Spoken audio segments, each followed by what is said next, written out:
Hi, I'm Peter Adamson, and you're listening to the History of Philosophy podcast, brought to you with the support of King's College London and the Leverhulme Trust, online at www.historyofphilosophy.net. Today's episode, Reaping the Harvest, Lucretius. It began in the early afternoon in August.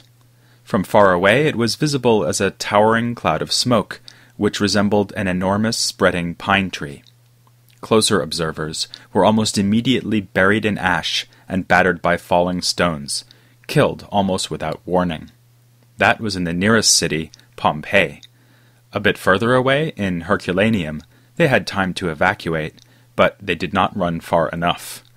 That night, a blast of hot wind tore through their city, killing anyone left in it, and many hundreds who had taken shelter along the coast. This was, of course, the explosion of Mount Vesuvius in 79 AD. Pliny the Younger is our eyewitness. He himself was further away still than Herculaneum, and lived to write letters about the event to the historian Tacitus. In them, he describes the darkness falling, not, as he says, the darkness of a moonless night, but utter blackness, as in a shut room where the lights are snuffed out. Ash and fragments of stone fell like rain, as everyone near him panicked, some clinging to the hope that the gods would save them, but most abandoning their faith and despairing in the face of this apocalypse. It would have been no consolation to the victims to learn that there is, for historians of philosophy, a significant silver lining to this particular dark cloud. Like any respectable Roman town, Herculaneum had respectable citizens who lived in respectable villas. In one of these was a library, containing roll upon roll of papyrus. These books were charred into solid blocks and left buried under meters of ash and rock, where they would be discovered almost 2,000 years later. In the 18th century, archaeologists dug out the papyrus rolls and began to peel them apart. Now they can be read with advanced scanners without damaging them physically. The most sensational find among these Herculaneum papyri was a collection of books on Epicureanism.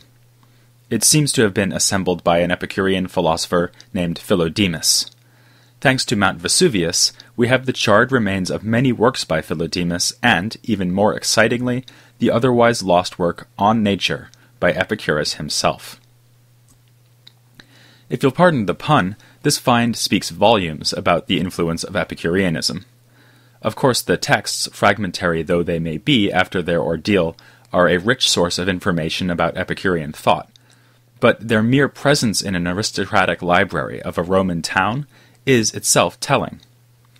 We've already seen that as late as the 2nd century AD, the Epicurean enthusiast Diogenes of Oinoanda had letters of Epicurus and other teachings of the school inscribed in stone in modern-day Turkey. Herculaneum shows us that Epicureanism had already made incursions into the upper crust of Roman society by the 1st century BC. This is confirmed by Cicero, who lived in the same century. He was no Epicurean, but he wrote philosophical dialogues, pitting the teachings of various schools against one another.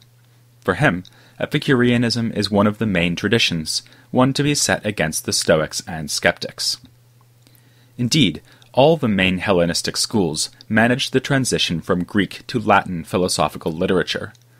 This is especially true of the Stoics, who, as we'll be seeing in episodes to come, had a kind of rebirth in the world of the Roman Empire. Epicureanism had its greatest flourishing earlier, here in the 1st century BC, around the time that Rome itself made a transition from a republic, controlled by the aristocratic Senate, to an empire. This is the age of Caesar, of Cleopatra, and of Cicero himself, no mean player on the political stage.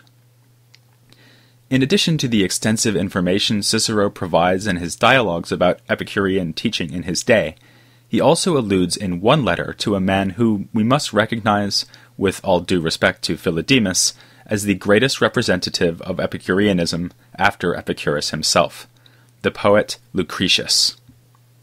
In 54 BC, Cicero writes in approving terms of Lucretius, and a few decades later, the poet Virgil works a verse of praise for Lucretius into his Georgics.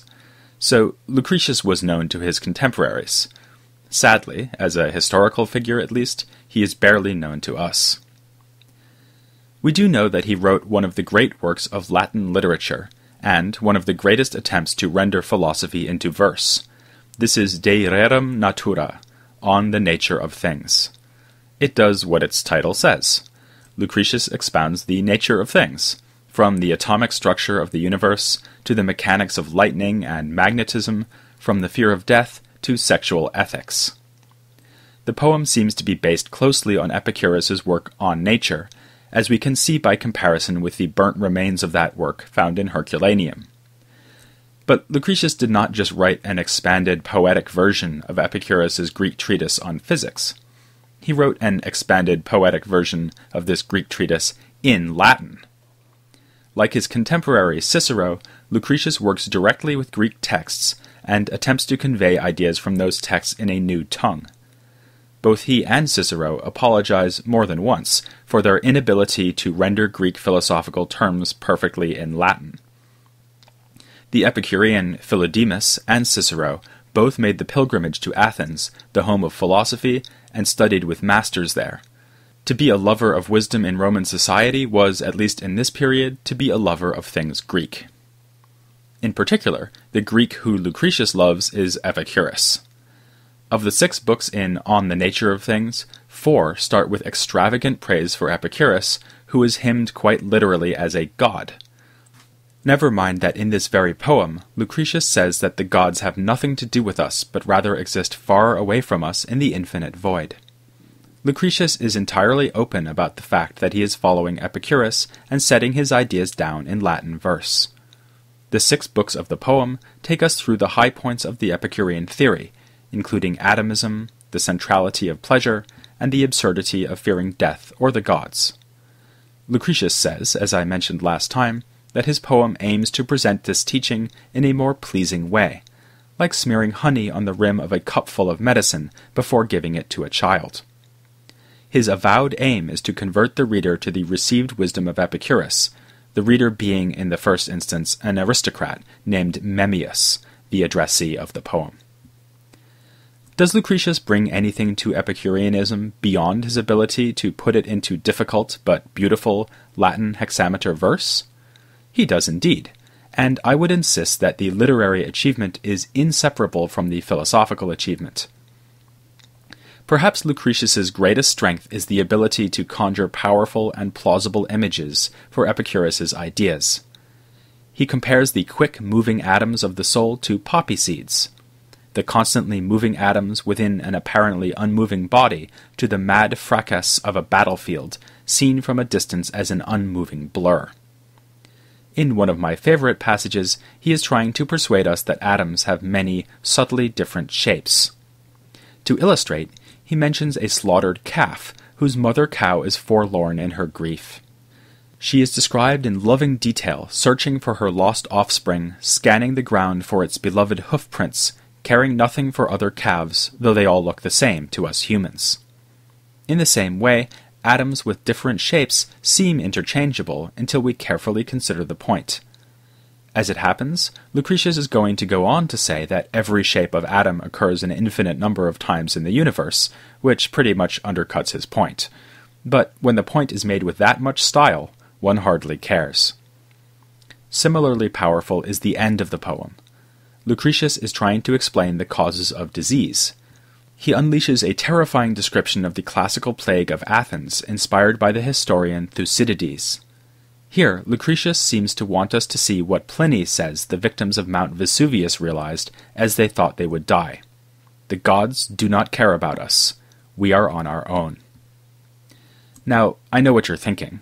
This is all well and good, but are there any new ideas here? Yes and no. Some ideas absent from the remaining writings of Epicurus do turn up, but it is usually assumed that whatever is unprecedented in Lucretius is taken from the lost parts of Epicurus's writings.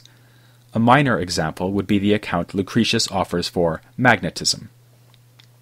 Invoking the atomic theory, he suggests that the magnet sends out a powerful stream of particles towards nearby metal. These push aside the air between the magnet and the metal, creating a space dominated by void. But air is pressing on the magnet and metal from all other directions, so they lurch towards each other into the space between them, which provides less resistance. More important would be a distinction he introduces within the Epicurean theory of soul. He draws a contrast between two aspects of soul. With his newfangled Latin, he calls these two aspects animus, sometimes translated mind, and anima, sometimes translated as spirit. The ruling part of the soul is the mind or animus, and is seated in the chest, as Aristotle and the Stoics taught. The spirit, or anima, is dispersed through the whole body. You can keep living without parts of your spirit, as we can see from the fact that people survive when limbs are amputated. But your life literally depends on the continued presence of the mind. It is our commanding faculty, and initiates our motions. Still, it should be noted that Lucretius's animus is not really a mind in our sense, or indeed in Aristotle's sense. Lucretius illustrates its powers mostly through examples of emotion, rather than, say, intellectual activity or consciousness. This brings us to a fundamental issue, one already discussed by Epicurus. It is one of the running themes of Hellenistic philosophy as a whole, and will occupy our attention in many episodes to come, because philosophers of all traditions will feel the need to say something about it. Lucretius is one of the first to give the issue a technical name, libera voluntas, meaning free volition or free will. He draws our attention to a fundamental difference between creatures that can exercise free volition and other things like inanimate objects. With his flair for vivid examples, he describes what happens at the start of a horse race. When all the horses are allowed to charge ahead, there is the briefest of moments before they move. We might think instead of the few hundredths of a second between the starting gun and the sprinters leaping out of the blocks. This is unlike, say, one rock hitting another. The rock that gets hit doesn't pause before reacting, it just moves. That is because it is not moving itself, it is being moved by something else. Plato and Aristotle already drew attention to the capacity of animate beings to move themselves. But the Epicureans may have been the first to worry about the conditions under which this was possible. In particular, they worried that if everything in the universe happens as a matter of necessity, the world unfolding inevitably from the past to the present, then nothing would have a power of free volition. And they should worry. After all, their physics describes the world as the result of atomic collisions, each of which seems to be like one rock hitting another. This suggests that the difference between the horse and the rock is only apparent. Perhaps it takes a while for the chain reaction to produce a visible result in the horse, but it is still just a bunch of collisions, an inevitable chain of cause and effect. To put it another way, given the immutable laws of physics, the distribution and motion of atoms right now will make everything in the future utterly inevitable and necessary. It was apparently to avoid this that the Epicureans posited what they called a klinamen, or swerve. The idea is not found in our extant evidence for Epicurus, though it does seem to have been his idea. Lucretius discusses it in some detail. According to this notorious doctrine, atoms do not in fact always fall straight down, as I suggested a few episodes ago. That's mostly what happens, but occasionally an atom will apparently randomly shift slightly sideways. Lucretius gives two reasons for thinking this. One is that if all atoms only fell down, then the world would never arise because the atoms would never start to collide with one another. They would be like raindrops hurtling next to each other in the void, all at the same speed. But this is probably not the real reason. After all, the Epicurean world is eternal, so there need never have been a moment where the atoms were not already colliding and moving in all directions. So they don't need to start colliding. The real motivation for the swerve is probably the second reason, avoiding the consequence that everything is necessary. Now, one needs to be careful here. The mere presence of randomness in a physical system doesn't really help explain the power of choice. If what I am worried about is whether I am in control of my own actions, or whether my actions are instead induced by atomic motions, of which I am not even aware, then the swerve is no comfort at all. It will just turn out that the atomic motions that determine my action are sometimes random rather than deterministic. But who cares about that? The point is to put me in control, not to have my actions ultimately trace back to random things out of my control. For this reason, it would be nice if the Epicureans were not saying, for instance, that each choice I make actually involves a swerving atom. Instead, they are just saying that the universe contains indeterminism. This is simply intended to show that human actions are not necessary and inevitable events, since there are no necessary and inevitable events in an indeterministic world. One reading of Lucretius on the swerve would support this. He doesn't seem to say that choices are swerves, or vice versa. Rather, he draws an analogy. Just as atoms can move by themselves when they swerve, so we can move by ourselves when we make choices. Nonetheless, it seems clear that any choice I make, any action I perform, must involve atomic motions, whether swerving or not. After all, there is nothing in the world apart from atoms in a void. This might lead us to say that choices, along with anything else you might care to name, are not real, except insofar as they are identical with atoms and their motions. That may be a consequence that the pre-Socratic Democritus drew from his atomism. He said, "By convention sweet, by convention bitter, by convention color, but really atoms and void." According to this fragment, Democritus apparently wanted to eliminate the properties we actually experience, like taste and color, or at least treat them as merely conventional. An adequate scientific account of the universe could dispense with talk of such properties.